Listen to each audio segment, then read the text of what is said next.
Guys finally हमारे पास production वाली e-tron आ गई है, यानी प्रोडक्शन मॉडल आ गया है और अब मैं इसे चलाने वाला हूँ।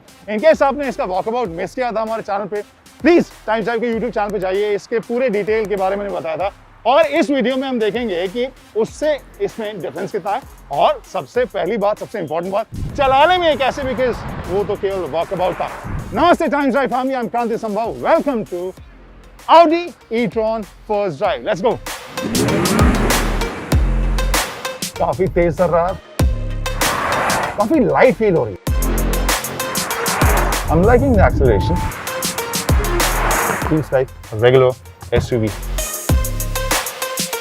चलिए गाइस, तो कहानी अब शुरू करते हैं। यहाँ पर मैं बैठ गया हूँ और सबसे पहले जैसे मैंने बताया कि इलेक्ट्रिक कार्स के बारे में वैसे भी इंस्टेंटेनियस टॉर्क की ही बात होती है, एक्सेलरेशन की बात होती है और e-tron को तो मैं ड्राइव ही करना चाह रहा था। Let's start with drive portion only और देखते हैं इसे लॉन्च करके कि कितनी एक्साइटिंग और ये इंस्टेंटेनियस टॉर्क जो है वो आपको कितना एक्साइटिंग, रोमांचक लगता है।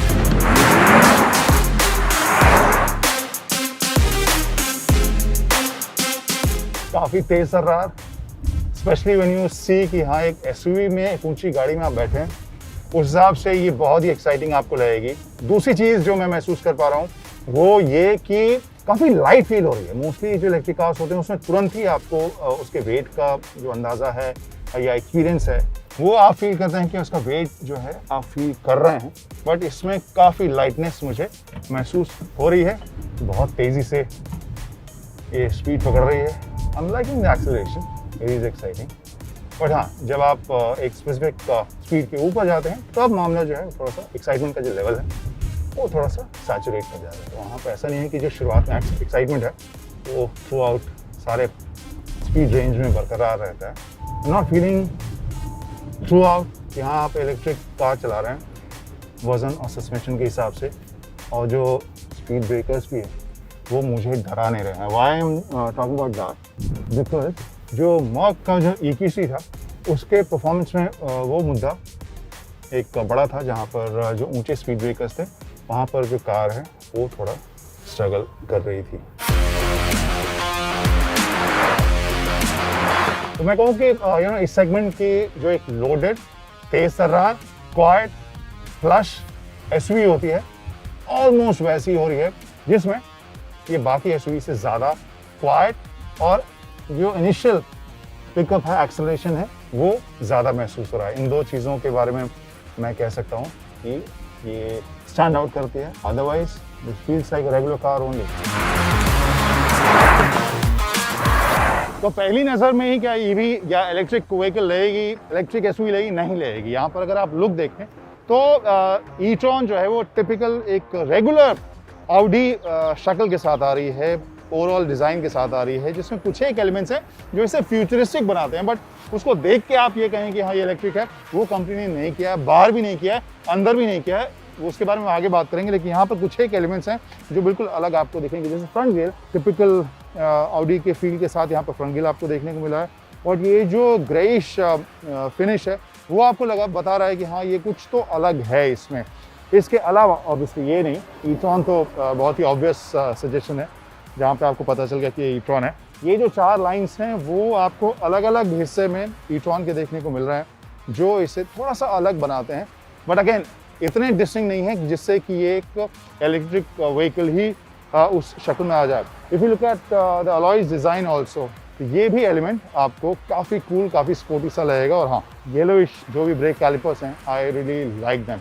किनारे आप देख सकते हैं e-tron का यहाँ पर लोगो, और इस बटन को दबाइए और कहानी जो है वो आपको साफ पता चल जाएगी। नहीं, ये है एक इलेक्ट्रिक कार। और इसके अलग अलग ऑप्शन हैं, अलग अलग चार्जिंग स्टेशन से इसको कितना टाइम लगता है चार्ज होने में, उसकी लिस्ट हम आपको बताते हैं।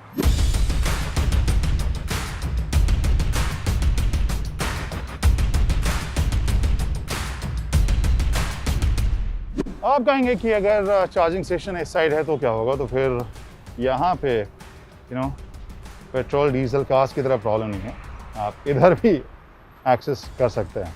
तो ये जो दोनों साइड फ्लैप हैं इसके निकलते हैं तो इसकी पर्सनालिटी पूरी बदल जाती है। इसके अलावा अगर मैं अगर लुक की बात करूँ, काफ़ी एरोडायनेमिक आपको लगेगा। इलेक्ट्रिक व्हीकल्स में वैसे भी एफिशिएंसी बढ़ाने के लिए कार्स को ज़्यादा से ज़्यादा एरोडायनामिक किया जाता है, तो ओवरऑल फील जो है वही आपको लगेगी। कलर आपको थोड़ा सा यूनिक देखने को मिलेगा। साइड में अगर मैं बात करूं तो अगेन ई-ट्रॉन का जो जो येलो ऑरेंजिश जो बैजिंग है वो आपको देखने को मिलेगी, which is looking pretty cool. और जो मैं लाइंस की बात कर रहा था वो लाइंस आपको इधर भी देखने को मिल रहे हैं, जो ऑडी के हिसाब से बैटरी के पोजीशन को इंडिकेट करते हैं। वहीं अगर पिछले हिस्से को देखो तो यहाँ मामला थोड़ा सा ज़्यादा स्पोर्टी और फ्यूचरिस्टिक मुझे लगता है। आई एम सॉरी, थोड़ी सी मैंने इस गाड़ी को भगाने के चक्कर में धूल थोड़ी सी यहाँ पर आ गई है, बट ओवरऑल मैं अगर कहूँ तो ये जो लाइट का स्ट्रिप है वो मुझे काफ़ी कूल लगता है। और दूर से अगर मैं देखूँ तो ये एक फील देता है कि हाँ, एक अलग तरह की कार आपके सामने से जा रही है। तो लुक के हिसाब से आई वुड से एक टिपिकल बड़ी एसयूवी टाइप की फील आपको इसमें से आएगी। लुक के हिसाब से बहुत ज़्यादा आपको अलग नहीं रहेगी रेगुलर पेट्रोल डीजल एसयूवी से। अब बात करते हैं इंटीरियर्स की, और पहली चीज़ जो मुझे यहाँ पर नज़र आई वो दरअसल वो थी जो मुझे नज़र नहीं आई। यहाँ पर रियर व्यू कैमरा था पिछले वाले वर्जन में, इफ यू रिमेंबर, जिसका आउटपुट यहाँ देखने को मिल रहा था। तो अब कैमरा की जगह रेगुलर आपके पास रियर व्यू मिरर है, ऑब्वियसली जिसकी हमें आदत है, और इट वर्क्स। डिज़ाइन के हिसाब से वो काफ़ी कूल एलिमेंट था जो इसमें नज़र फिलहाल नहीं आया। ओवरऑल अगर हम इस फिनिश को देखें तो it feels like regular SUV होंगी। जो ऑडी की बाकी कार्स हैं उसकी झलक आपको यहाँ फील होगी। ई-ट्रॉन की अलग से यहाँ पर बैजिंग है, लेकिन जो पूरा डैश है वो काफ़ी स्पोर्टी, थोड़ा फ्यूचरिस्टिक सा मुझे देखने को मिल रहा है। काफ़ी सारे लाइंस एक दूसरे से मिलते हुए, अलग अलग सरफेस, चाहे हम ऊपर हम लेदर की फील देखें, बीच में हम यहाँ पियानो ब्लैक टाइप की फिनिश के साथ ई-ट्रॉन देख रहे हैं, जिसमें आपके चार ये लाइंस जो हैं वो ये थीम थ्रू आउट आपको ई-ट्रॉन के एक्सटीरियर इंटीरियर में ये देखने को मिलेगी, चाहे वो हेडलैम्प हो चाहे साइड हो। तो ये इस तरह के लाइंस आपको ई-ट्रॉन में बाहर भी देखने को मिलेंगे। यहाँ पर ब्रश मेटालिक सा सरफेस है बीच में, और इसके नीचे आपका सॉफ्ट जो मटेरियल इस्तेमाल किया गया है, हालांकि उसके नीचे आपको रेगुलर प्लास्टिक मिल रहा है। अब आते हैं उस एस्पेक्ट के ऊपर जो आजकल हम जिसके बारे में सबसे ज़्यादा डिस्कस करते हैं किसी भी कार में, वो है स्क्रीन। यहाँ पर तो भरमार है। यहाँ बीच में अगर आप देखें इंस्ट्रूमेंटेशन में एक तरफ चार्ज का डिस्प्ले है, कितना चार्ज है और कौन से रेंज में आप चला सकते हैं। प्लस इसमें आपको एक चीज़ दिखेगी बूस्ट, क्योंकि आप वो भी अवेलेबल आप कर सकते हैं in case you want to accelerate fast, और आपको वो पावर चाहिए जो एग्जैक्टली जो इलेक्ट्रिक कार्स जिसके लिए जानी जाती हैं, बट ऑब्वियसली उससे रेंज आपका कम होगा। राइट साइड में आपके स्पीडो आप देख सकते हैं, और बीच में आपका नेविगेशन का डिस्प्ले है। Overall very clean, very clear resolution के हिसाब से। आई वोंट से कि बहुत ज़्यादा फैंसी है या देखते ही वाओ माइंड ब्लोइंग टाइप की फील होती, वैसा नहीं है, but I find it very functional और क्लीन, अच्छा लग रहा हो। यहाँ पर अगर हम इंफोटेनमेंट स्क्रीन को देखें तो यहाँ पर ऑडियो इनपुट, फ़ोन के स्टेटस अगर आपने कनेक्ट किया हुआ है तो, और यहाँ पे नेविगेशन का डिस्प्ले है। इसके अलावा जो बाकी आपको विजेट्स देखने को मिलते हैं ऑडी की कार्स में, वो सब आपको इसमें देखने को मिलेगा। कैफे ने अभी हमें याद दिलाया कि इसमें एक और फीचर है जिसको आप ऑन करें या जिसको आप यूज़ करें तो फिर आप इसकी रेंज बढ़ा सकते हैं, विच इज़ वेरी इंपॉर्टेंट, क्योंकि इलेक्ट्रिक कार है। और इलेक्ट्रिक कार के साथ सबसे ज़्यादा बड़ा चैलेंज क्या है? जी हाँ, रेंज एंग्जाइटी। तो रेंज आप बढ़ा सकते हैं, जैसे यहाँ पे पोटेंशियल है 43 किलोमीटर रेंज बढ़ाने की, और इसके नीचे जो वजह भी दी गई है वो भी आप देख सकते हैं। एयर कंडीशन आपने रेंज मोड ऑन किया तो क्या होगा फिर कि आपका एसी जो है वो हो जाएगा बंद। और अभी मौसम ऐसा है जहाँ पर मैं वो रिस्क लूँगा नहीं। नीचे जो है एक और स्क्रीन है जहाँ पर क्लाइमेट कंट्रोल के सारे आपको कंट्रोल्स देखने को मिल रहे हैं। नॉट इट इज़ कूल, बहुत कूल ज़रूर दिखता है, बट यहाँ पहले भी कई कार्स में मैंने कहा है, यहाँ पे भी I am not big fan, because जो ड्राइव करते वक्त आप जब फिजिकल बटन्स होते हैं उसके बाद थोड़ी सी आदत हो जाती है, थोड़ा सा अंदाज़ा बेटर होता है जब स्क्रीन के ज़रिए ये सब एक्सेस करने से, बिकॉज वहाँ पर आपको ध्यान थोड़ा सा अटेंशन इस तरह आपको देना पड़ता है। बट टैक्टाइल टाइप के जो बटन्स हैं, टच या पुश बटन्स, वो नीचे आपको देखने को मिल रहे हैं। ड्राइव सेलेक्ट, ट्रैक्शन कंट्रोल और हैज़र्ड लाइट, और इसके अलावा वेंट्स के डिज़ाइन। यहाँ पे आपको ये camera I really want to say, जब मैं अभी रिवर्स कर रहा था, रेजोल्यूशन जो गाइडिंग लाइंस हैं वो मुझे काफ़ी इम्प्रेसिव लगे, काफ़ी क्लीन लगे, और वो मुझे लगता है कि अपने सेगमेंट या इस तरह के कार्स में शायद one of the best resolution camera का अगर मैं कहूँ तो मुझे वो नज़र आया है। I am really impressed. इसके बाद आप देखें गियर शिफ्ट, तो वो बिल्कुल अलग मिलेगा, जो एक टॉगल स्क्वायरिश टाइप का, मतलब इस तरह की चीज़ आपको आमतौर पर देखने को नहीं मिलती है। ये ग्रिप है basically, this is not moving, this can work when you're changing or you're using the screen. तो ये आपके हैंड रेस्ट के तौर पे काम आएगा, बट आपके गियर शिफ्ट में भी शायद काम आएगा। आप यहाँ पर हाथ रखें और गियर शिफ्ट जो है बेसिकली आप इसको आगे पीछे शिफ्ट करते हैं। प्रीटी कूल, इसको आदत लग रहे हैं, मुझे नहीं लगता कि ज़्यादा वक्त लगेगा। सो ये this is I am liking it. और यहाँ पर ड्राइव और स्पोर्ट मोड के बीच आप इसे शफल कर सकते हैं। हाँ, स्टीयरिंग माउंटेड में आप ये देख सकते हैं कि इसमें भी पैडल शिफ्टर्स टाइप की चीज़ है। वो क्या है वो हम आपको आगे बताएंगे। ओवरऑल फील रेगुलर जो एसयूवीज़ होती हैं वैसी ही मुझे देखने को मिल रही हैं। जो सनरूफ का साइज़ है वो मैसिव है, तो वो भी आपको अच्छा लगेगा। इलेक्ट्रिक कार की तरफ फील आपको बिल्कुल नहीं होगी। I guess that's the motive कि जो कस्टमर्स हैं उनको रेगुलर कार की ही फील यहाँ दी जाए, उनको बहुत ज़्यादा डिस्टिंक्ट ना फील कराया जाए। सो अब सेकेंड रो में चलते हैं, वहाँ पर देखते हैं कि फंक्शनैलिटी प्रैक्टिकलिटी कितनी है।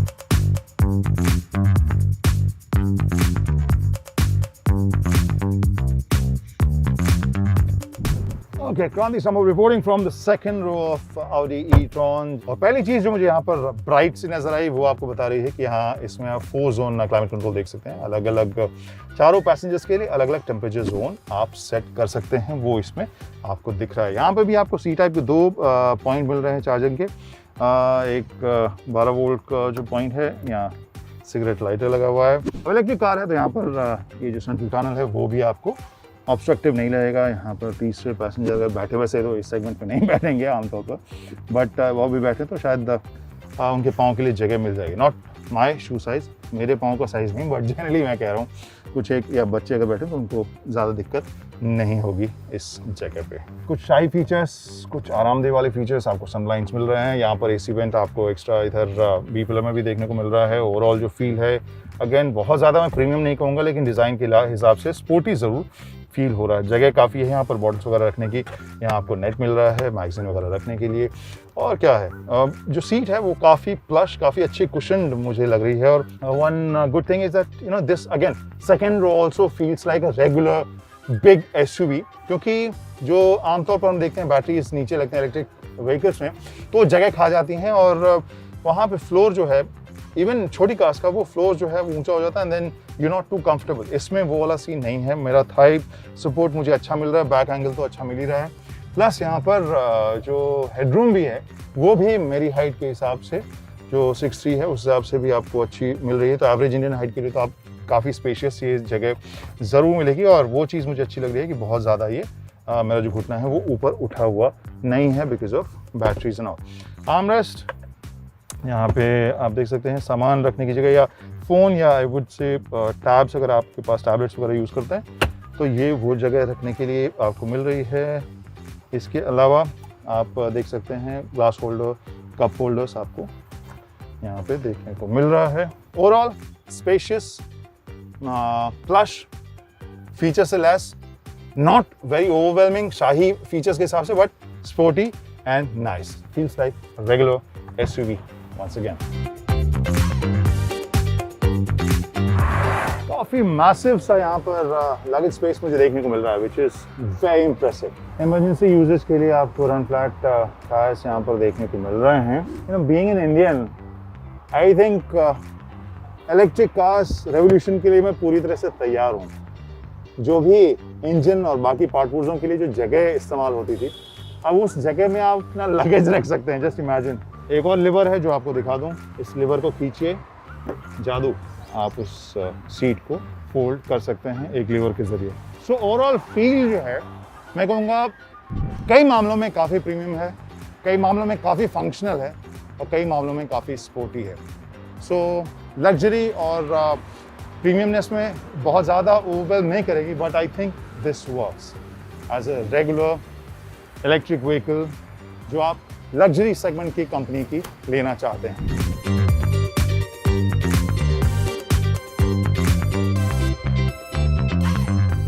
तो गाइस, हमारा टिपिकल सवाल, बिंदु कहाँ विश्राम करती है? और यहाँ मुझे लग रहा है कि इसके ओवरऑल पैकेज के ऊपर बिंदु विश्राम करती है, क्योंकि इलेक्ट्रिक कार है फिर भी रेगुलर एसयूवीज की तरह इसमें आपको जगह मिल रही है।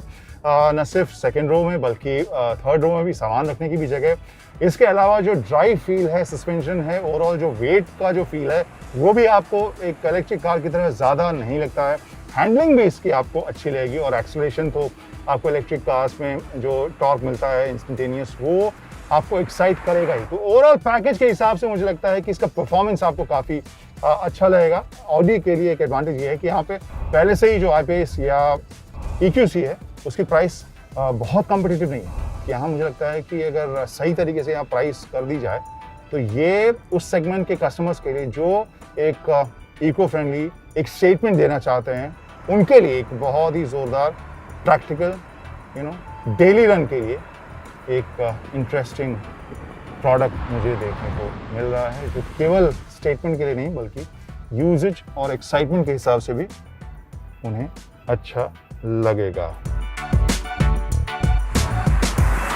तो आपको कैसी लगी story? Do let us know in the comment section. और इसके अलावा सब्सक्राइब कीजिए हमारे चैनल को, सो दैट इस तरह के रिव्यूज़ आप फटाफट आप तक पहुंच जाए।